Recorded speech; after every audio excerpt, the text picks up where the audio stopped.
TOGO-UTB malfunction or hacking. Large amounts would be deducted. A week ago, we alerted about disruptions in the computer network of the Togolese Union of Banks, UTB. In reality, it was a hack into the system of this bank, and it would be very bitter, since we talk about the disappearance of almost 1 billion FCFA. But unfortunately, the general management was content with the way communicated, as if what had happened was benign. Money doesn't like noise, they say, but when glitches in a bank's computer system allow malicious minds to punch in colossal amounts, you need to wonder about the responsibilities, and why not, on the possible collisions that could have allowed the flat rate to happen. In our issue number 3771 of the 12th of January, 2023, we announce UTB computer network disruption, following the primary information we had, random, coincidence or planning without notifying customers in advance of any disruption in its IT network. The Togolese Union of Banking, UTB, yesterday sent an enigmatic message to its subscribers to inform them of the resumption of its services. UTB apologizes for disruptions with its network and informs you of the resumption of its services.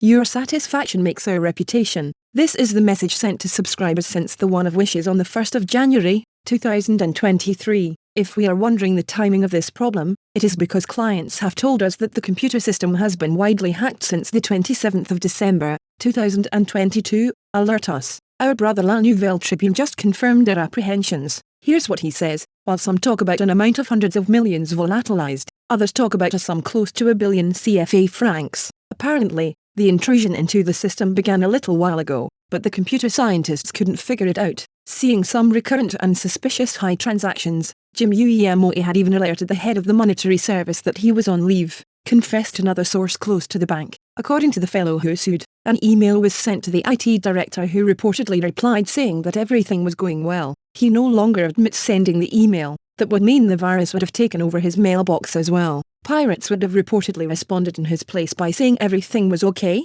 The brother source believes that hackers probably should have taken time to scrutinize UTB's monetary system and uncover flaws before they leapt into action. They have even created accounts linked to credit card numbers that would have been used for multiple transactions. After changing the daily withdrawal limits to FCFA 30 million, they allegedly hacked several bank cards to carry out major transactions between the 31st of December, 2022 and the 2nd of January, 2023. When hackers began changing account balances, they thought it was an in-house computer scientist who was misbehaving. Quoting one financier, little did they figure it out that it was an outside intrusion into the computer system. When a bank's top management hesitates to invest to strengthen monetary services and information systems security, the consequences are devastating.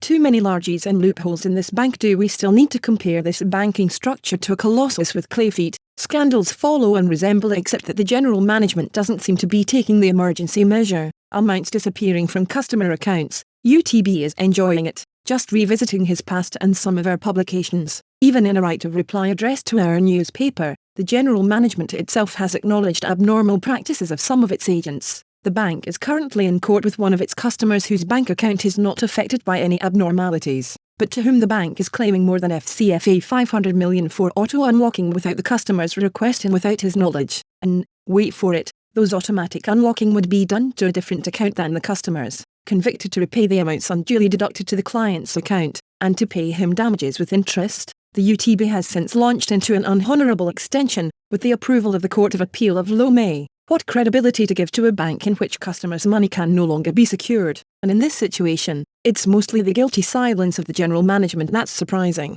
Unless the Togolese state orders an audit of the practices that are being carried out in this banking structure, it can be said that it is not done. Godson K. Liberty.